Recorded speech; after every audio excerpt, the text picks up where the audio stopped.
Hello dear students, मैं करमवीर आप सभी का अपने इस यूट्यूब चैनल में स्वागत करता हूं। डियर स्टूडेंट्स, हमने क्लास 10th के लिए ट्रायंगल्स टॉपिक शुरू किया है। बीपीटी हम पढ़ चुके हैं। थेल्स थ्योरम जिसका दूसरा नाम है वो हम कल के लेक्चर में पढ़ चुके हैं। आज मैं उस थ्योरम की कोरोलरी लेकर आया हूँ, corollary of basic proportionality theorem. देखिए, पहले तो कोरोलरी का मतलब समझिए, कोरोलरी होती क्या है। कोरोलरी क्या लिखा हुआ है?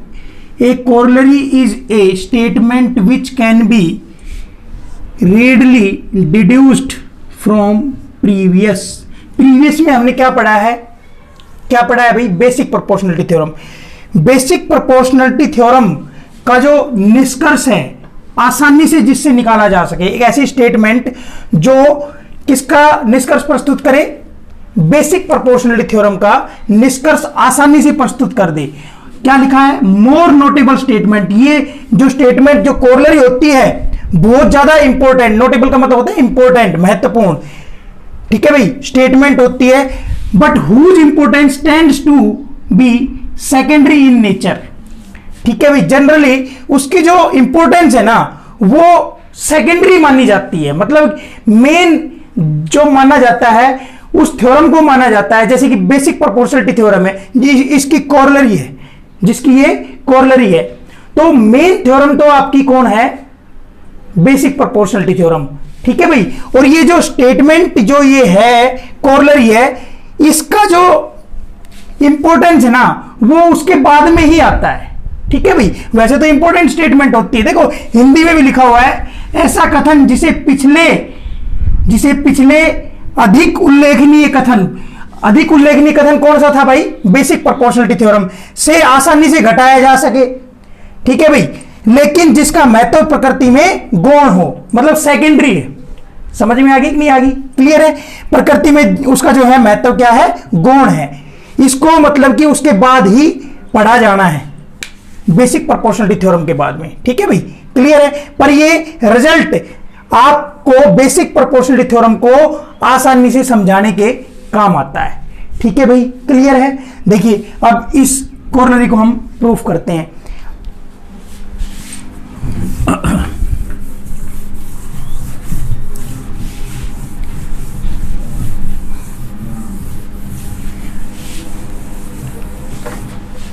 देखो बच्चों क्या लिखा हुआ है? प्रूफ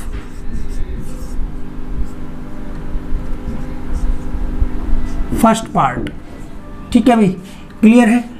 फर्स्ट पार्ट का प्रूफ करेंगे हम। पहले तो इसको पढ़ लेते हैं। क्या? इफ इन ट्रायंगल एबीसी, ये ट्रायंगल है एबीसी,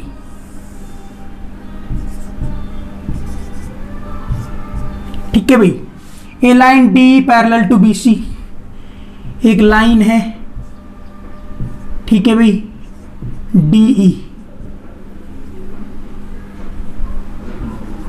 जो कि पैरेलल है बीसी के। ठीक है बच्चों, intersect A B at D, ठीक है भाई, and A C at E.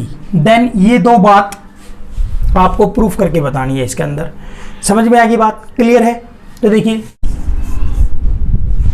It is given that in triangle ABC, in triangle ABC, DE parallel BC। ठीक है भाई, in triangle ABC DE parallel BC, so by BPT और Thales theorem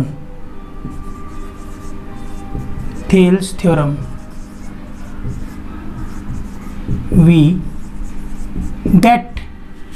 ठीक है भाई, सो बाई बीपीटी क्या मैंने लिखा है? Basic proportionality theorem. So by BPT या फिर by Thales theorem we get, क्या मिलेगा हमें? देखिए, AD upon dB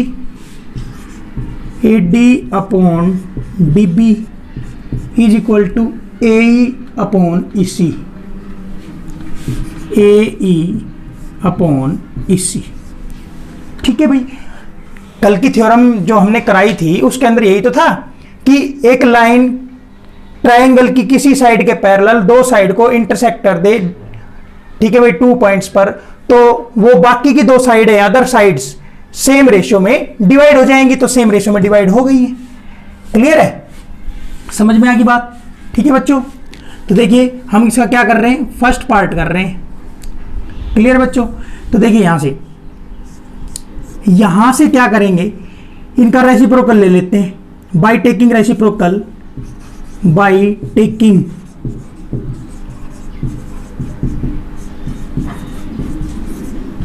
we get क्या आएगा, dB upon AD is equal to AC upon A। ठीक है बच्चों, क्लियर है? अब क्या कर देते हैं, adding 1 on both sides, we get क्या आएगा, dB, क्लियर है, upon AD plus 1 is equal to EC upon A plus 1। ठीक है बच्चों, यहाँ से क्या आ गया, AD LCM dB plus AD। ठीक है बच्चों, क्या आ गया, A क्या आया, EC प्लस AE। ठीक है बच्चों, क्लियर है? तो गाइस इसको क्या लिख सकते हैं बेटा, AD प्लस DB अपॉन में AD। ठीक है बच्चों, और यहाँ से देखिए क्या लिखा जा सकता है, ये तो नीचे आपका A ही है, इसको लिख देंगे AE प्लस EC, बात एक ही है। ठीक है भाई, क्लियर है? अब एक बात बताइए बच्चों, देखो यहाँ से आपका AD प्लस DB क्या है बच्चों, AB।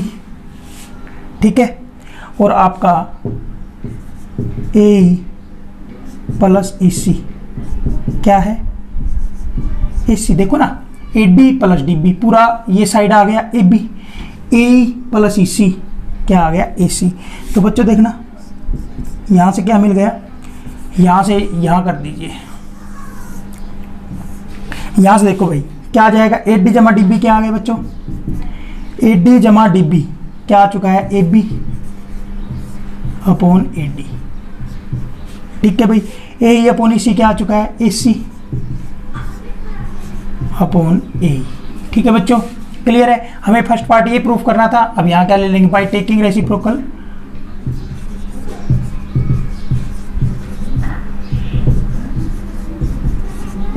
वी गेट क्या आएगा, AD upon AB is equal to AE upon AC, which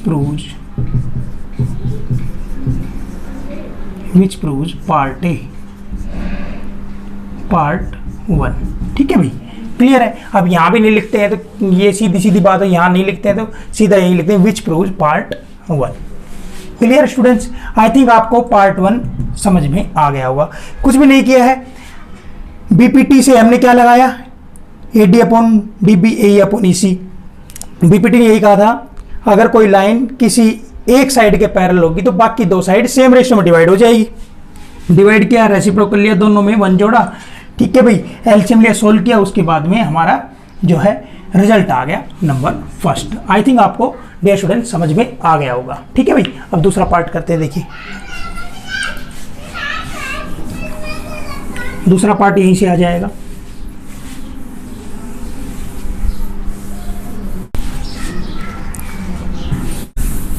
ठीक है भाई, पार्ट 2 करना है, AB upon DB AC upon EC। ठीक है, तो देखिए it is given that in triangle ABC DE parallel BC, DE parallel BC। ठीक है बच्चों, तो देखिए बाई BPT मतलब बेसिक प्रोपोर्शनलिटी थ्योरम और Thales theorem we get sides क्या हो जाएंगी, सेम रेशियो में डिवाइड हो जाएंगी। ठीक है भाई, क्लियर है? आगे देखिएगा, adding 1 on both sides, we get क्या आएगा, AD upon DB plus 1 is equal to AE upon EC plus 1। ठीक है बच्चों, तो यहाँ देखिएगा DB आपका जो है एलसीएम आ चुका है, तो यह आया AD प्लस DB बच्चों। यहाँ से EC एलसीएम आ चुका है, AE प्लस EC। ठीक है बच्चों, अब यहाँ से देख लो आप, AD प्लस DB क्या है, AD प्लस DB पूरा का पूरा साइड जो है AB है। ठीक है, और यहाँ से देख लो AE प्लस EC क्या है बच्चों, पूरी की पूरी साइड क्या है, AC है। समझ में आ गई बात? तो देखिए यहाँ से क्या आ जाएगा, AB अपॉन DB। ठीक है भाई, और ये क्या आ गया है आपका, ये पूरा इनका जोड़ के क्या आया, AC अपॉन EC। देखिए भाई, ये आपका सेकंड पार्ट था, विच प्रूव्स पार्ट सेकंड। ठीक है भाई,